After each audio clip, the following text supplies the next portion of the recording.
তাহলে তাবেঈরা করেছে কিনা? তাহলে তাবেঈরাও করেনি। করেছে কে রে বাবা? করেছে কতই 300 বছর পার হয়ে তারপরে আল্লাহ রাসূলের জন্মদিন পালন করা শুরু করেছে। এখন ওদের কাছে যদি দলিল চাওয়া হয়, ভাই আপনারা জন্মদিন কেন পালন করছেন, বলে আজীব ব্যাপার, খ্রিস্টানরা তাদের ঈসাকে নিয়ে যদি জন্মদিন পালন করতে পারে, আমরা আমাদের মুহাম্মদ রাসূলুল্লাহ সাল্লাল্লাহু আলাইহি সাল্লাম কি ছোট নাকি? তাদের থেকে মানে গুণে কম নাকি?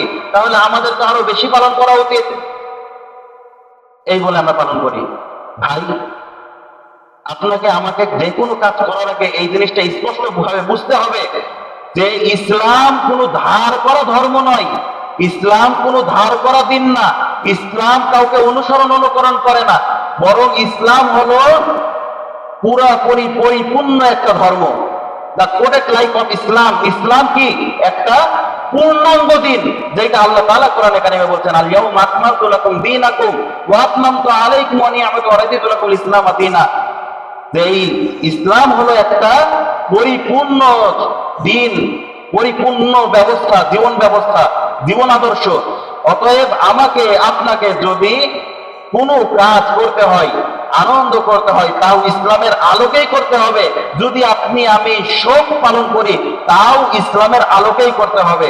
শোকের ব্যাপারে আল্লাহ তাআলা, আল্লাহ রাসূল কি বলেছেন? যে মানুষ যদি মারা যায়, বাবা মা, সাধারণ মানুষ সর্বোচ্চ 3 দিন পর্যন্ত শোক পালন করতে পারবে। স্ত্রী কতদিন? স্ত্রীর যতদিন পর্যন্ত ইদ্যত থাকবে, ইদ্যত পর্যন্ত শোক পালন করবে, তারপরে আর কোনো শোক নাই। মোদ্দা কথা যদি আপনি বলতে যান, আমি আপনি বলতে যাই, তাহলে ইসলামে তো জন্ম দিবস, মৃত্যু দিবস সাপোর্টই করে না, এইটার কোনো অনুমতিই নাই, বিধানই নাই। তাহলে আমি আপনি কিভাবে এই কাজটা করতে পারি?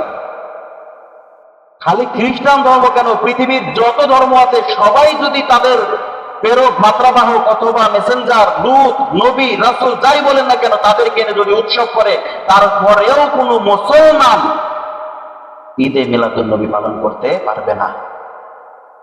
কেন? হুজুর এটা কেমন কথা বললেন? ঈদে মিলাদুন নবী, জশ্নে জুলুস, আমাদের রাসূলের জন্মদিনকে কেন্দ্র করে আমরা এত বড় একটা আহ্বান করি।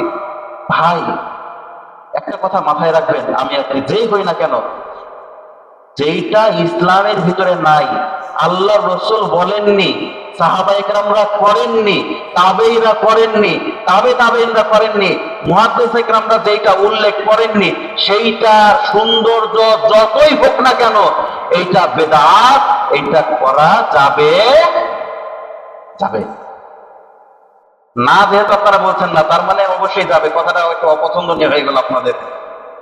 এইটার ব্যাপারে অনেকে কিন্তু সুন্দর সুন্দর মত দেয়, বলে হুজুর দেখেন, এই একটা দিনকে কেন্দ্র করে হলেও তো মানুষ পাঞ্জাবি পরে, একটা দিনকে কেন্দ্র করে হলেও তো মানুষ মাথায় টুপিটা পরে, একটা দিনকে কেন্দ্র করে হলেও তো মানুষ একটু আল্লাহ রাসূলের শানে দরুদ শরীফ পাঠ করে, দুরূদ পাঠ করে, একটু নামাজ রোজা করে, একটু আনন্দ উল্লাস করে।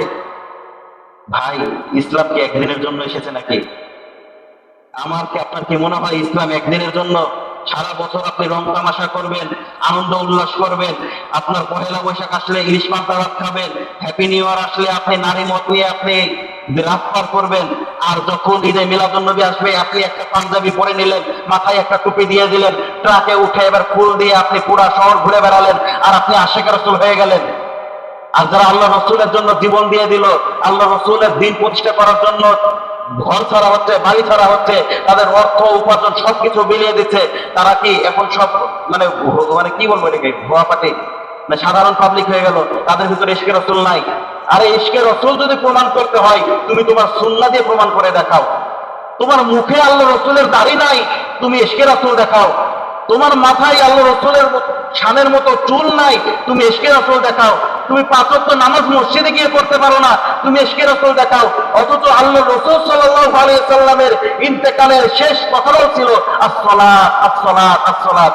আমি আপনি নামাজটা ঠিকমতো পড়তে জানি না, সূরা ফাতিহাটা ঠিকমতো পড়তে জানি না, যে কোরআন প্রচার করতে গিয়ে আল্লাহ রাসূলের রক্ত ঝরেছে, সাহাবায়ে কেরামের রক্ত ঝরেছে, আজ পর্যন্ত মুসলিমদের রক্ত ঝরছে, সেই কোরআনটা আমি ঠিকমতো পড়তে জানি না, সেই কোরআনের একটা আয়াত আমি ঠিকমতো পড়তে জানি না।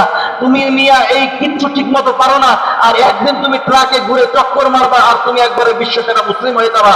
এইটা একমাত্র ধোঁকাবাজি ছাড়া কিচ্ছু না।